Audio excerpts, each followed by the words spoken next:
hingga akhir zaman. Pemerintah Kota Banjarmasin resmi akan melakukan judicial review ke Mahkamah Konstitusi terkait pasal 4 Undang-Undang Nomor 8 Tahun 2022 tentang pemindahan ibu kota Kalimantan Selatan.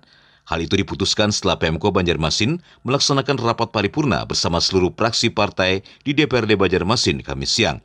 Dalam rapat paripurna ini, 8 fraksi partai sepakat untuk mengajukan judicial review ke Mahkamah Konstitusi atau MK terkait pemindahan ibu kota Kalsel.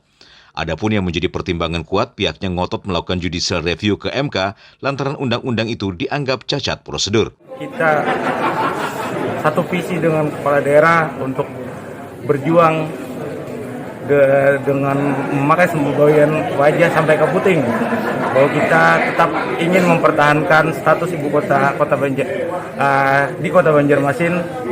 Mudah-mudahan perjuangan kita mendapatkan hasil yang sesuai yang kita inginkan.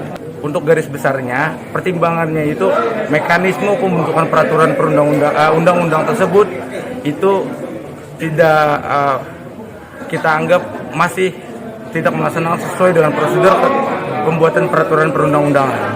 Karena hampir tidak adanya dilibatkannya pemerintah Kota Banjarmasin selaku ibu kota sebelum diputuskan bahwa Banjarbaru sebagai ibu kota, tidak ada dilibatkan oleh masyarakat untuk sosialisasi, dan keputusan itu kita anggap masih cacat hukum.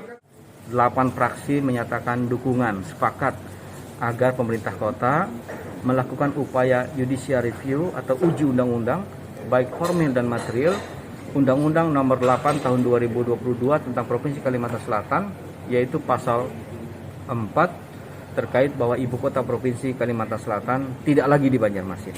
Nah, pasal itu yang akan diuji baik formil dan materialnya, dan dengan persetujuan DPRD hari ini itu menambah energi bagi pemerintah kota bersama-sama dengan bagian hukum untuk melakukan langkah-langkah 45 hari maksimum dalam rentang waktu setelah 16 Maret. Kita punya kesempatan untuk melakukan uji formil. Ya, tetapi kalau uji material itu tidak dibatasi waktu. Tapi kami berharap karena ada dugaan bahwa partisipasi publik yang minim, kemudian pemerintah kota, kabupaten tidak dilibatkan, ya, kemudian pemerintah provinsi yang menerima hanya sekda ketika konsultasi publik. Nah, itulah dasarnya. Termasuk juga kajian dari Komisi 1 DPRD Provinsi Kalimantan Selatan ketika ditanya oleh Badan Keahlian Legislasi DPR RI, maka jawabannya adalah tidak satupun menyinggung persoalan pemindahan ibu kota. Dalam agenda paripurna ini sendiri hanya dihadiri 36 dari 45 anggota Dewan. Tim hukum juga akan dipersiapkan Pemko Banjarmasin untuk masuk ke tahap berikutnya. Dari Banjarmasin, Arif Hidayatullah, Kalsel 1net.